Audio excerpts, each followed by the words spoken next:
intelligence officials have compiled what it calls a classified report detailing extensive efforts by the United Arab Emirates, that's the UAE, a close ally of the United States in the Middle East, to manipulate the American political system.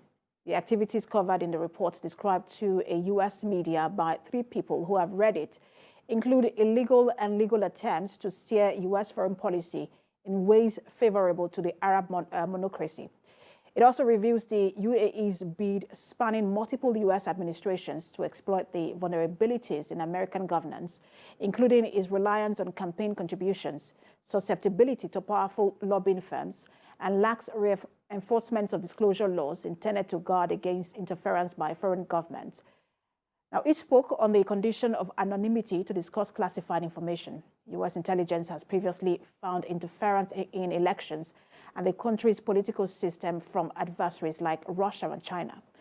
The UAE has spent more than $150 million on lobbying since 2016 and hundreds of millions more on donations to U.S. universities and think tanks, many of which create papers that support the UAE's interests. I am now being joined by global affairs analyst Sam Fateh from Washington, D.C. Good to have you join us.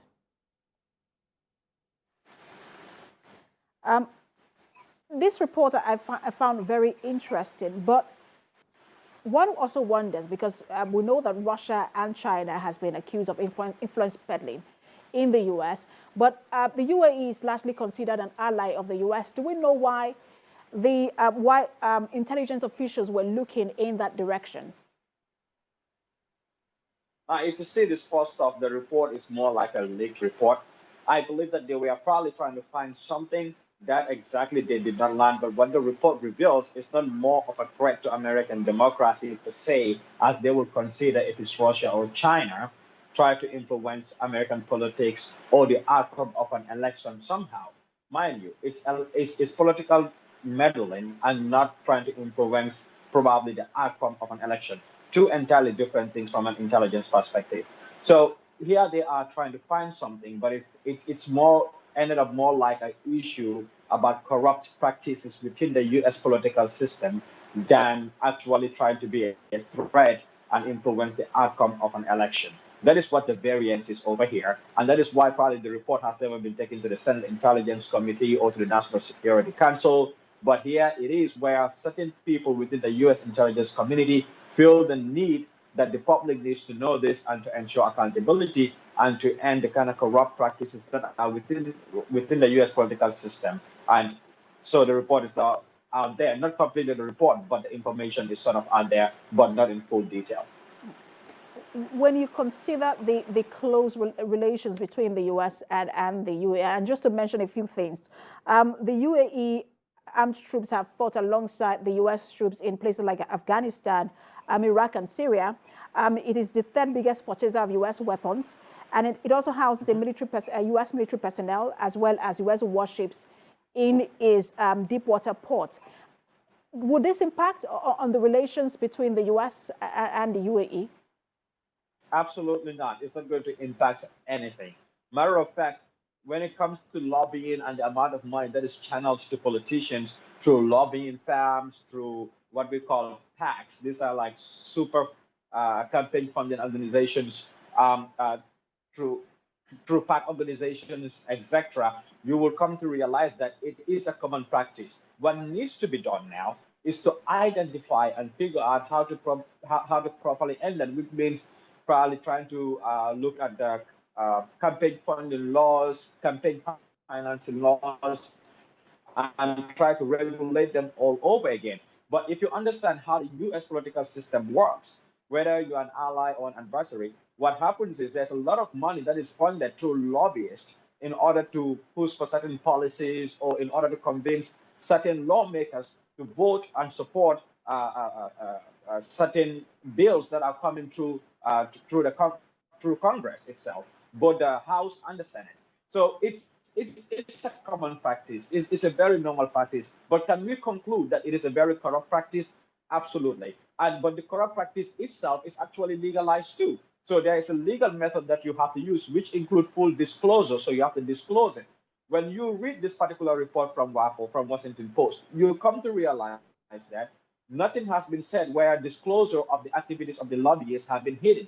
That would have been illegal. But it seems like they have declared to the Justice Department every time whatever these lobbyists are doing with U.S. government officials, with the politicians in Capitol Hill, they have been declaring what they have been doing, and that makes it very, very legal. Now, is it kept a secret? Is certain things kept secret from certain people? Yes. But overall, has there been any violation in this matter? I mean, specifically in the report, it doesn't identify it. Has there been examples in the report about times that the UAE decided to pay former U.S. intelligence officers and military officers with hacking and computer technology skills to spy on their adversaries? Yes, but there could be illegality in that and there could be penalties for that. But this specific report doesn't say where in itself there has been a crime committed because lobbyists did declare what they were doing to the Justice Department. So countries like the UAE, Saudi Arabia, Qatar, and Israel are peddling influence in U.S. in terms of securing the foreign policy towards their own interests, whilst countries like Russia and China are influencing the elections. That's a lot of influence in one country. Why isn't anyone doing? I know there is a bill moved by, I think it's Katie Potter, who is the Democratic representative. Why isn't this priority for Congress?